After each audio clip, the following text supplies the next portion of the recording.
So I joined the commission, I think it was 1996.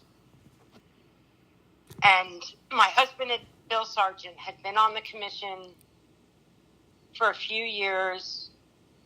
And Cully Vanderhoop was the appointee. Bill was the elected.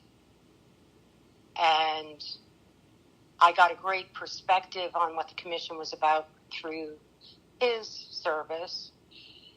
And prior to that, when I first moved to the Vineyard, I just was fascinated by the Martha's Vineyard Commission. I was following a project that was very controversial, known as Knob Knock It. Yeah. Are you familiar with that? Yep. And I remember waiting up, to hear how, it was how the vote was going to go. And it was a very big deal. And that's when Vineyard Conservation got very active in testifying at hearings.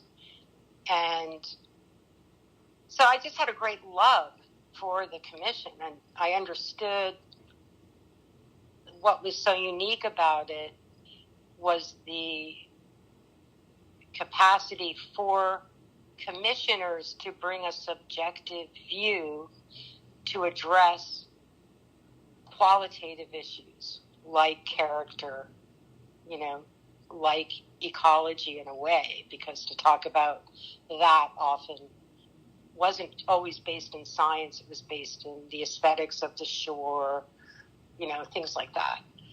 So at that time in 95, I had a 4-year-old and was fighting to protect globally rare habitat along Moshup Trail in Aquinnah, and was starting to emerge as someone who fought for conservation. And so people asked me if I would consider asking to be appointed to the commission in January, because Meeting House Golf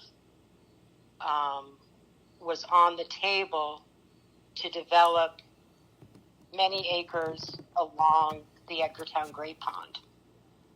And I was, not excited about it, but I felt on principle I really had to engage. And that's what I did. So I was appointed,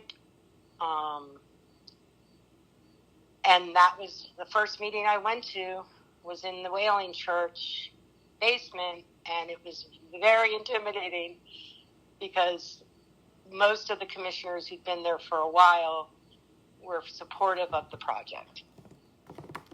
And in the end, I think people like Jim Athern, who became a very effective commissioner at the time, his farm was near Meeting House Golf, and he and others were incredibly persistent in arguing against the project at the public hearings. And what happened at that point was concern about the environment was being brought into the public conversation more. And I feel my role was part of that. I played a role that helped that to happen. At the time, when you started on the commission, how much was coastal water quality an issue? Like, were people talking about nitrogen loading and that sort of thing? Oh, God. In those days, I didn't understand what I know today, but I had my own gut about it. At that time, Bill Wilcox was doing a lot of testing and doing great work. And I think it was this sort of natural confluence